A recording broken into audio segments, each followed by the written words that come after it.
Au nom du Père et du Fils et du Saint-Esprit, ainsi soit-il. Mes bien chers frères, voici le dernier dimanche avant cette grande fête de Noël. Nous approchons de plus en plus de cette venue du Seigneur Jésus dans la crèche.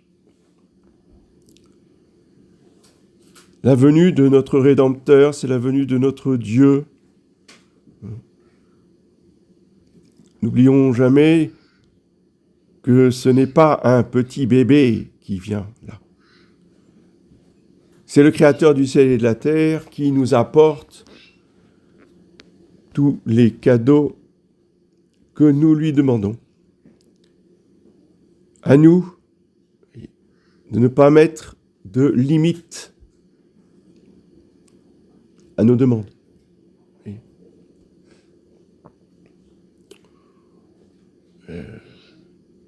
Quand on demande des cadeaux sur le plan humain, à nos proches, on est quand même raisonnable. On ne va pas demander une Ferrari pour Noël. C'est évident. On demande des cadeaux raisonnables. Il n'y a pas de cadeau raisonnable en termes de grâce. On va demander un petit peu de grâce, s'il vous plaît. Non, c'est pas un petit peu de grâce. C'est tout. On demande tout. Oui. Comme Sainte Thérèse d'Enfant Jésus. Elle a dit pas, j'aurais juste une petite fleur, là. Non, elle prend tout le bouquet. Hein. Vous me proposez, je prends tout.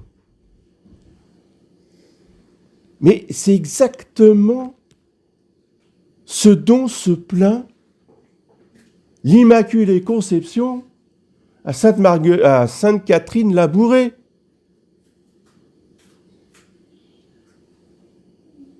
Il y a des rayons qui partent de ses doigts, et puis il y a des doigts qui ne donnent aucun rayon. Il y a des rayons qui sont éteints.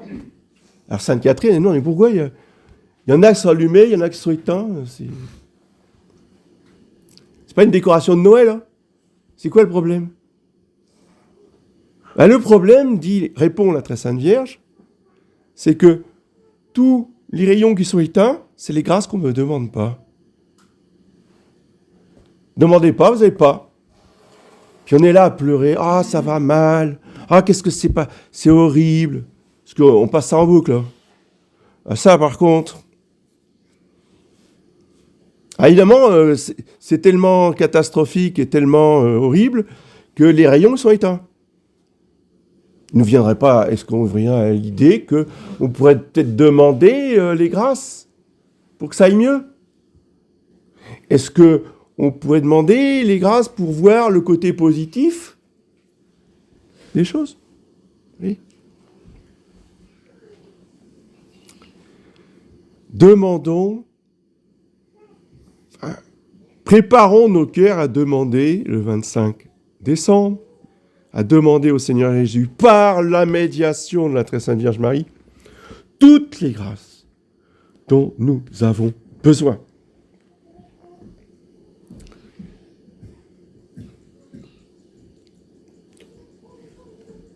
Et je ne peux que vous exhorter à ne pas penser uniquement, bien sûr, premièrement, charité bien ordonnée commence par soi-même, mais après, vous-même, après vos familles. Je vous en supplie de prier ce Noël pour toute la société française, européenne, mondiale. Nous entrons dans les douleurs de l'enfantement. Ça fait mal. Si on regarde que ça fait mal, vous voyez, on va pas loin. Et la maman qui rentre dans les douleurs, elle pense à son bébé qui va arriver. Parce que l'intérêt, c'est d'avoir un bébé dans les bras. Même s'il faut passer par cette épreuve. De même, le monde. Oui. Et en particulier la France.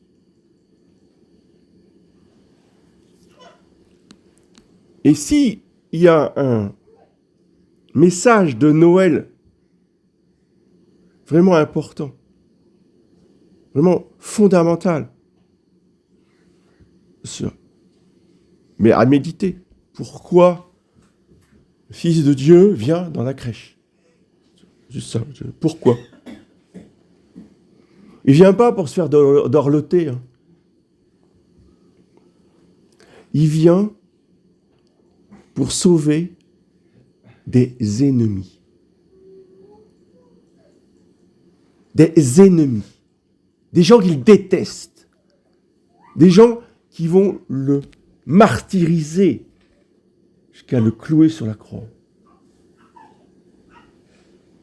C'est pour eux qu'il vient. Par amour pour eux. Jamais oublier ça. On a tellement tendance à vouloir tout aseptiser, que tout soit si joli. Voyez. Bon, c'est bien de faire écouter aux enfants la pastorale des santons. C'est très bien. Et quand on est adulte, il faut aller au-delà de la pastorale. D'accord ?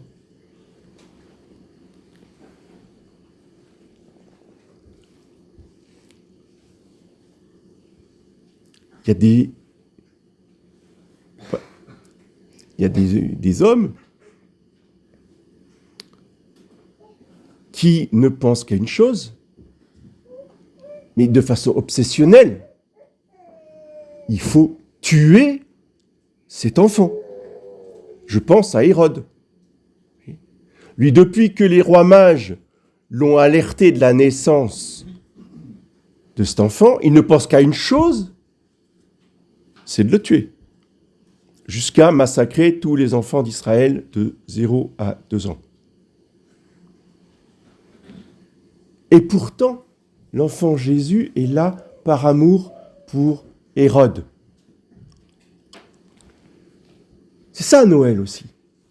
Eh bien, chers frères.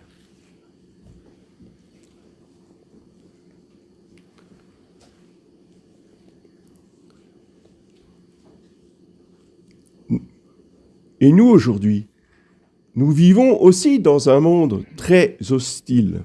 Nous avons aussi des ennemis de l'Église fous, furieux. D'accord. Mais ce n'est pas en cultivant la peur et la haine contre ces gens-là que nous allons vivre un Noël catholique. Bien, chers frères. Donc il va peut-être faire un travail sur soi-même pour changer son cœur. C'est bien d'avoir conscience de qui sont nos ennemis. Mais ceux qui n'en ont pas conscience, d'abord, ça ne sert à rien de les mépriser, c'est pas catholique non plus de les mépriser. Donc prions pour tous ces braves gens qui se révoltent, ils ne savent pas contre qui ils se révoltent, mais leur révolte est légitime, sauf que pour l'instant, elle n'est pas du tout éclairée. Mais nous avons une responsabilité là-dedans. Non pas d'aller mettre un papier dans l'urne, ce qui ne sert à rien, il ne va certainement pas les aider. Mais nous avons une responsabilité quotidienne de devoir prier pour eux, spécialement à Noël. S'il y a des gens pour qui il faut prier à Noël, ce sont les agriculteurs. Parce qu'ils sont en train de vivre un instant décisif pour toute la France. Et pourquoi les choses s'accélèrent-elles ainsi? Parce que le démon, lui, il sent les choses. Nous, on ne sent pas. Nous, complètement aveugle, sourd, on ne comprend rien, on est dans le noir. Le démon, lui, il sait. Il sent. Et il voit très bien l'arrivée du Sacré-Cœur qui commence. Les gens qui se convertissent en masse, grâce au Sacré-Cœur, en particulier grâce au film, avec tous les défauts qu'il a. Oui. Et ça le rend fou furieux.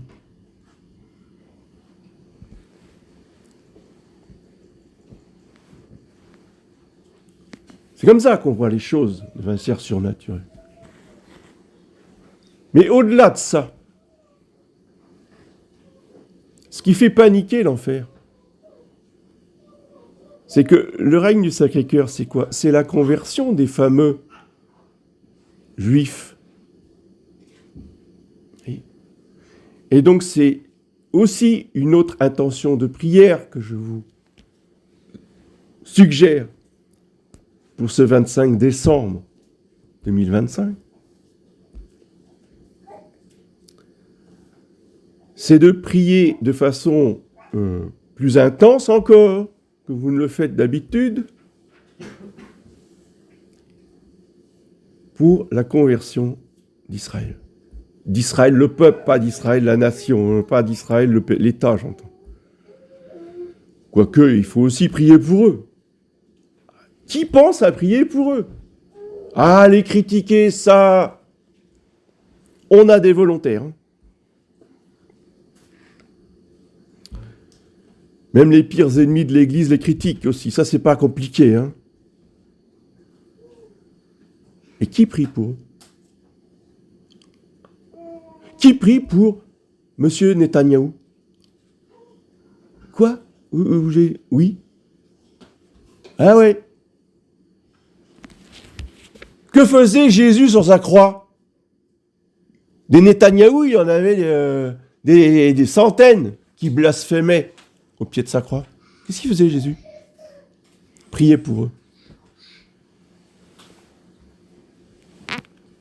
Mais nous, est-ce qu'on pense à prier pour eux?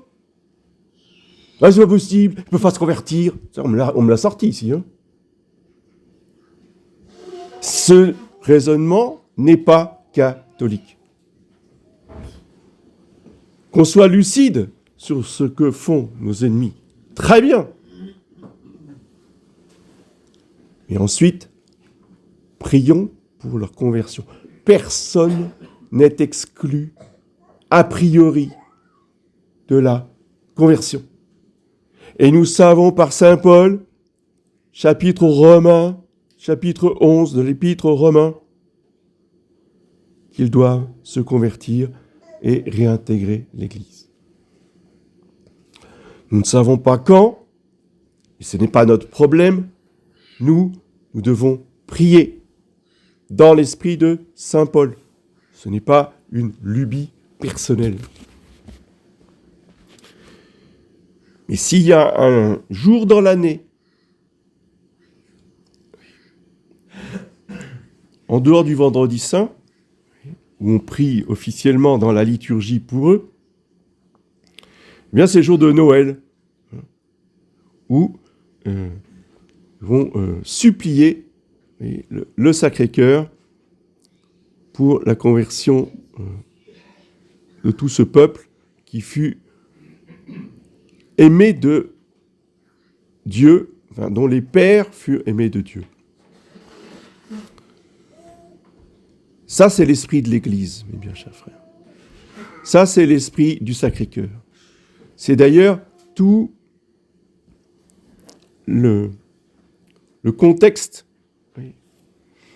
de cette dévotion au Sacré-Cœur qu'ont bien concrétisé, si vous voulez, et prêché les deux frères Lehmann à la fin du XIXe siècle, en particulier au Concile Vatican I. Voilà. Donc, lisez les ouvrages des frères Lehmann, des deux abbés Lehmann, Joseph et Augustin, pour rentrer dans cette charité miséricordieuse,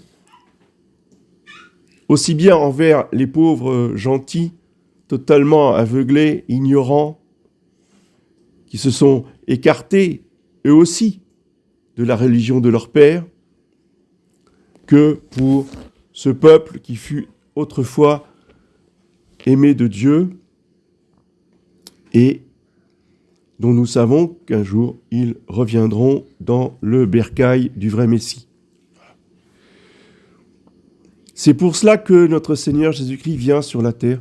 C'est pour cela qu'il s'incarne et qu'il naît dans une crèche. Si nous n'aimons que nos amis, bien nous ne valons pas plus cher que des Lubavitch, d'accord, qu'on critique tant.